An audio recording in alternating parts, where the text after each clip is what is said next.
అనకాపల్లి జిల్లా ఎస్ రాయవరం మండలం గడ్డపాలెం గ్రామంలో నిర్వహించిన ఏరువాక పౌర్ణమి కార్యక్రమంలో హోంమంత్రి అనిత పాల్గొన్నారు. నాగలి పట్టుకుని పొలం దున్నారు. పిచికారీ చేసే డ్రోన్లను ప్రారంభించారు. అనంతరం సబ్సిడీ విత్తనాలు పంపిణీ చేశారు.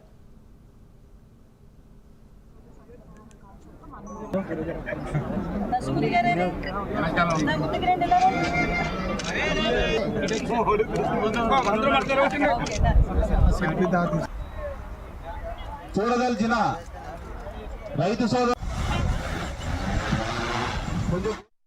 రైతులందరికీ కూడా ఏరువాక పౌర్ణమి శుభాకాంక్షలు తెలియజేసుకుంటూ, ప్రతి ఏరువాక కూడా జ్యేష్ఠ మాసంలో వచ్చే పౌర్ణమి రోజు ప్రతి వ్యవసాయదారుడు కూడా ఆ భూమికి పూజ చేసి, ఎద్దులకి పూజ చేసి ఈ రోజు నుంచే వ్యవసాయ పనులు స్టార్ట్ చేయటం అనేది సాంప్రదాయంగా వస్తున్న ఆచారం. దానిలో భాగంగానే ఈ రోజు గవర్నమెంట్ కూడా ఏరువాక కార్యక్రమాన్ని అఫీషియల్ గా తీసుకుని ఈ పౌర్ణమి రోజు, జ్యేష్ఠ మాసంలో వచ్చే పౌర్ణమి రోజు ఈ రోజు ఏరువాక కార్యక్రమాన్ని చేపట్టమని రైతులందరికీ కూడా సూచనలు ఇవ్వటం. దానిలో భాగంగా ఈ రోజు రైతులు దేశానికి వెన్నుముక.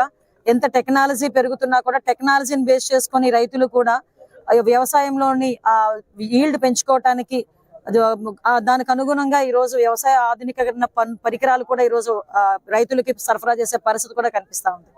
ఈ రోజు దానిలో ప్రత్యేకంగానే ఇక్కడ మనకి గడ్డపాలెంలోని ఈ పొలంలో ఈ రోజు భూమి పూజ చేసి ఏరువాక అంటే ఎద్దులతో సంబంధించి దుక్కి దున్నే కార్యక్రమం కాబట్టి ఈ రోజు ఎద్దులకి పూజ చేసి ఈ కార్యక్రమాన్ని ఇక్కడ చాలా లాంఛనంగా ప్రారంభించుకోవడం అయింది. చాలా ఆనందంగా ఉంది. రైతుల కష్టం తెలిసిన వ్యక్తిగా చాలా మంది రైతులందరూ కూడా ఈ రోజు ఇక్కడికి వచ్చి వాళ్ళ తాలూకా ఆనందాన్ని కూడా వ్యక్తం చేసిన సందర్భంలో నేను కూడా మీతో పాల్పంచుకోవాలి.